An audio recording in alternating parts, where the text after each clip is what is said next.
Well, just all these little things that have happened to me all my life. Highly intuitive, I guess, like a lot of us here. Mm-hmm. Being able to, well, in January, I think the orbs started coming to my house. And I was videotaping them and doing research on orbs, living in Missouri.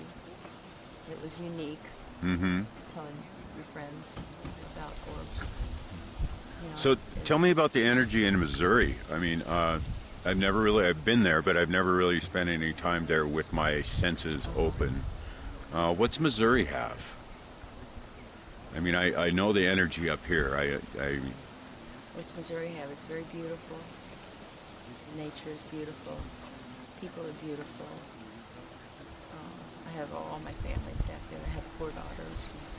It keeps me there. The energy in Missouri is old, real old. I mean, as far as nature. Right.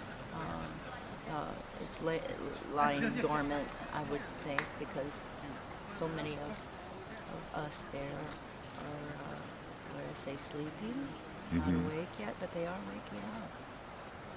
Little by little, you know, I hear things.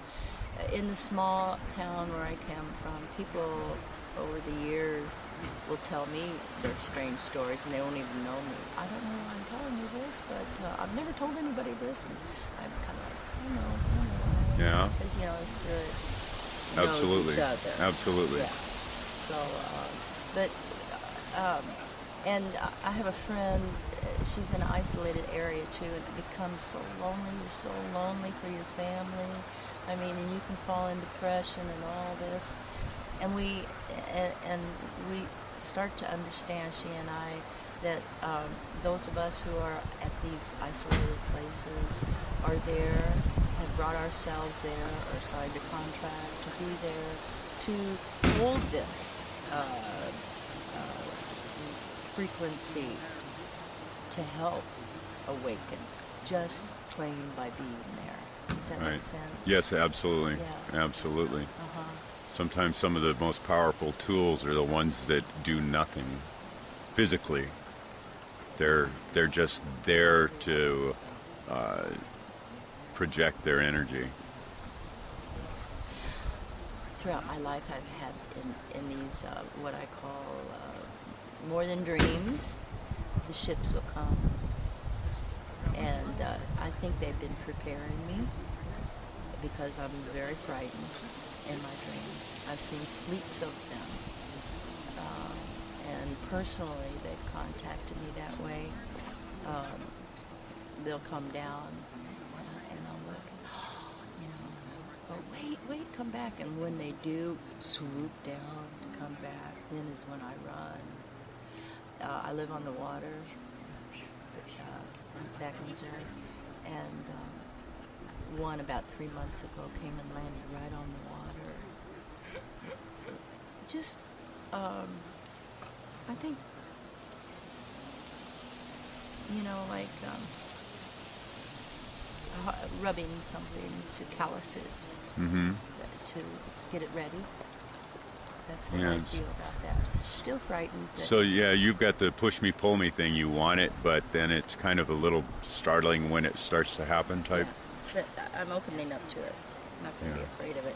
But there is that place where, you know, you call in the highest Christ light. And that's what I'm learning to call in that. And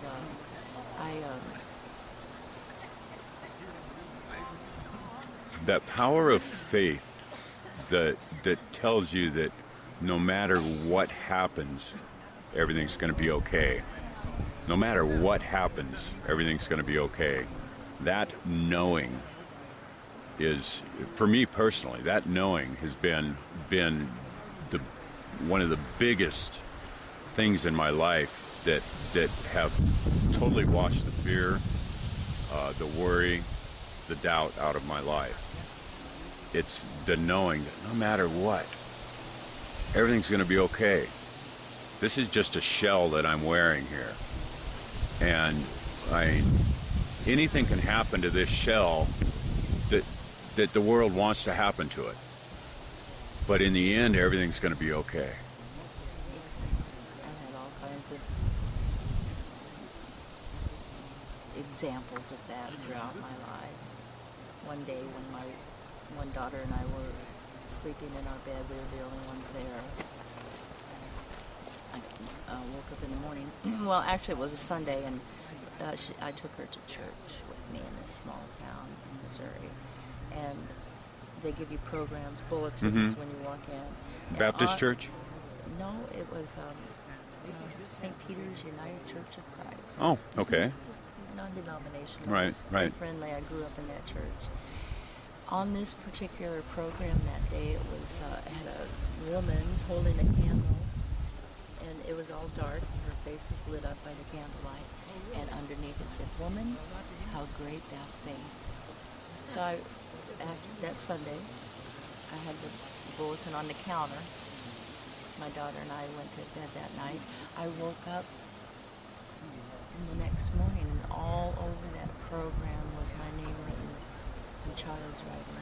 My daughter was 18 months old. Wow. So, these kind of things are examples to me. Something lately, since January of 2010, when I was awakened, maybe, or Right. that, and for a year before that, well, what is it, July now? For a year now, I just can't help studying. I can't help studying about all the speakers, about James, about everything, just every day. And something's going on in Missouri that was in the small town where I live, that presented itself to me in meditation. And it involves a school for off-world travelers. Very magical way it came about, where this school that I went to school when I was young, it closed out. They built all new schools out here, and a beautiful little place right in the middle of town. And I had a dream in meditation. I saw children, about 7 of them, playing on this playground, and they had these orange, like basketball colored helmet some kind of helmet on, but they were playing out there. My mother and father are both teachers. My father's passed away. My mother's in a retirement center, and I had an auction for them prior to that particular meditation. I saw these orange heads, so I have 50 years of photos from my mom and dad in my house. So I have this meditation of these orange heads, children playing on this school ground that is for sale and closed for 5 years. And the next day I was looking through this box, overwhelming box of photos. What do I do with them? And I picked out a photo. And my mom and dad were both teachers. My mother was a teacher in this grade school, this particular grade school. Years ago, she had taken this photo. I had never seen it, but it was those children with orange heads lined up there on that school ground that had taken. Now, back then, in art class, we'd make paper mache things. Right. They had made paper mache space helmets. Really? Yes, and that's what it was. They were space helmets, and theirs were, so a month later, it was January, a very nice warm day in Missouri. Back up just a minute. A couple of days later, I was again in meditation, and I was sitting in the cafeteria of this school that's closed. And there's a stage, like in the cafeteria, and there Jesus was. And he's so funny because he had these white wings that he was hanging with by the invisible wire, like putting on a play, because we put plays on and invited the public, PTAs and that kind of thing, there on that stage. And so there Jesus was. Okay, so about a month later in January, I took my dog, went and got some lunch, and sat on the steps, on the back steps of this school. And